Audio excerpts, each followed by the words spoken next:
എല്ലാരും കാണാൻ വന്നതിന് സന്തോഷം. ഞാൻ നിങ്ങളോട് 2 വാക്ക് സംസാരിക്കും.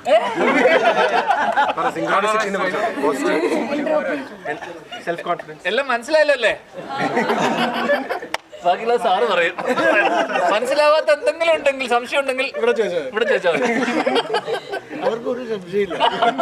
പിന്നെ കലേഷ് പറയും. സിനിമയിൽ പറഞ്ഞ കലേഷ ഒന്നും സംവിധായകന്റെ സംവിധായകനോട് അവർക്കും ചോദിക്കില്ല, അത് ആർട്ടിസ്റ്റോട് ചോദിക്കാറ്. നിങ്ങൾക്ക് എല്ലാവർക്കും ഇഷ്ടപ്പെട്ട നിങ്ങളുടെ മുഖം പറയുന്നുണ്ട്.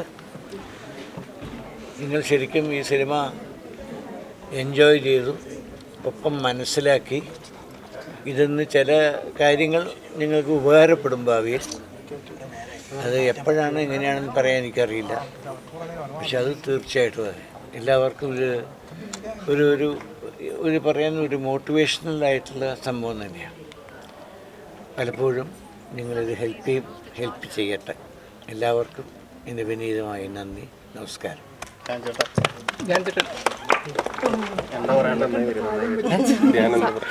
നന്ദി. നിന്നോട് നല്ല റിപ്പോർട്ടുകളാണ് വന്നുകൊണ്ടിരിക്കുന്നത്. അതെ അതെ അതെ. അല്ല, അത് ഇതുവരെ വെള്ളിയാഴ്ച ഇറങ്ങിയതല്ലോ. അപ്പം വെള്ളിയാഴ്ച ഇനി കൂടുതൽ ആൾക്കാർ തിയേറ്ററിലോട്ട് വരണം. അപ്പം സാർ ഇങ്ങനൊരു കോൺസെപ്റ്റിലൊരു കഥ പറയുമ്പോൾ അത് സാർ ആഗ്രഹിച്ചതുപോലെ ഇങ്ങനൊരു കഥ പറയുക, അതൊരു ഭയങ്കര ഒരു ഡെയറിങ് അറ്റംപ്റ്റാണ് എല്ലാ രീതിയിലും. അപ്പോൾ അത് നമ്മൾ വിചാരിച്ച പോലെയൊക്കെ വന്നിട്ടുണ്ടെന്ന് കാണുമ്പോഴും അതിൻ്റെ റെസ്പോൺസ് വരുമ്പോഴൊക്കെ സന്തോഷം. അപ്പം വരും ആഴ്ച കുറച്ചുകൂടെ ആൾക്കാർ ഇവിടെ മക്കളോടൊക്കെ അറിഞ്ഞ് കുറച്ചുകൂടെ ആൾക്കാർ വരട്ടെ.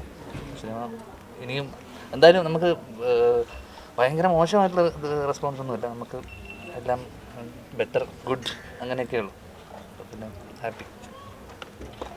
ഈ സിനിമയിലൊരു വിജയം ഉണ്ടല്ലോ, ഇതേ ട്രാക്ക് ഇനി ധ്യാൻ ശ്രീനിവാസൻ മറ്റ് സിനിമകളിലേക്കും എത്തിക്കുമോ? അതായത് ഇങ്ങനത്തെ ഒരു സബ്ജക്റ്റ് ഇതിന് മുന്നേയുള്ള ഇന്റർവ്യൂ ഒക്കെ കണ്ടാൽ മതി. ഞാൻ അതിൽ വ്യക്തമായി പറഞ്ഞിട്ടുണ്ട്. നാട്ടിലല്ലായിരുന്നോ? പുതിയ ആളാണല്ലേ?